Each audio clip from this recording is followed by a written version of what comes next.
حضرت اسما بن امیس رضی اللہ عنہ سے روایت ہے،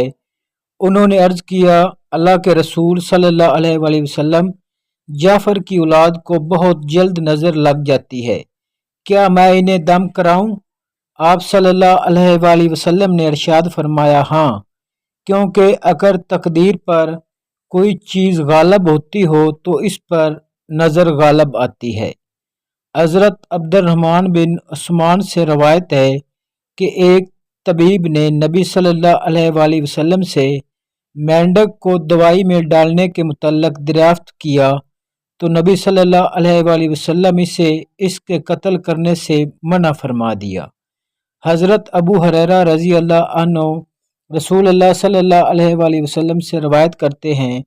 آپ صلی اللہ علیہ وآلہ وسلم نے فرمایا، جو شخص چاند کی 17، 19 اور 21 تاریخ کو پیشنے لگوائے وہ ہر بیماری سے محفوظ رہے گا۔